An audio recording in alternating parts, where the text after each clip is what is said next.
ಅನ್ನವನ್ನು ನೀಡ್ತಕ್ಕಂಥ ರೈತರ ಪರಿಸ್ಥಿತಿ ಹೆಂಗದ ಅಂತಂದ್ರೆ ಕೆಲವೊಂದು ಸಿಗ್ತಾರ ಒಮ್ಮೊಮ್ಮೆ ಮಳೆ ಆಗಿ ಬರಗಾಲ ಬಿದ್ದು ಅನೇಕ ಒಂದು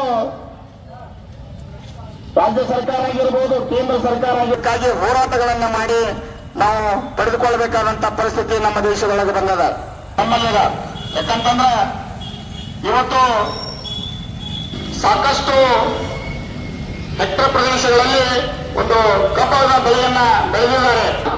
ಇಲ್ಲಿ ನಮ್ಮ ರೈತರಿಗೆ ಯೋಗ್ಯವಾದಂತಹ ಬೆಲೆ ಕಿತ್ತೂರಾಣಿ ಚೆನ್ನಮ್ಮ ಸಂಗೋರಾಯ ಕಿತ್ತೂರಾಣಿ ಚೆನ್ನಮ್ಮ ಬೆಳೆದ ಅಂತ ನಮ್ಮ ಮನೆ ನಮ್ಮ ರೈತ ಕೆಲಸ ಮಾಡಿದ್ದ ಕೊಡ್ಬೇಕ್ರಿ.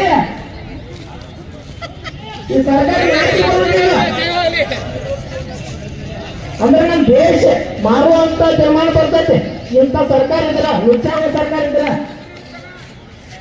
ಸೇವನೆ ಮಾಡಿ ಈ ವೇದಿಕೆ ಮುಖಾಂತರ ಎಲ್ಲರೂ ಕೂತು ಯಾರ ನಾಲ್ಕು ವಿಚಾರ ಇರ್ತಾವ, ರೈತರು ಯಾವಾಗ ಉದ್ಧಾರ ಆಗ್ತಾರ, ಯಾವಾಗ ಬಡತನ ಆಗ್ತದ, ಮುಂದಿನವರಿಗೆ ಚಾನ್ಸ್ ಕೊಡ್ತೇನೆ.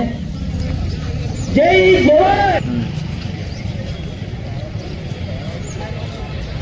ಹಲೋ, ನಮ್ಮ ಪ್ರಕಾಶ್ ಸರ್ ಹೊಸಟ್ಟಿ ಅವರ ನಾವು ರೈತರ ಪರವಾಗಿ ರೇವತಂದ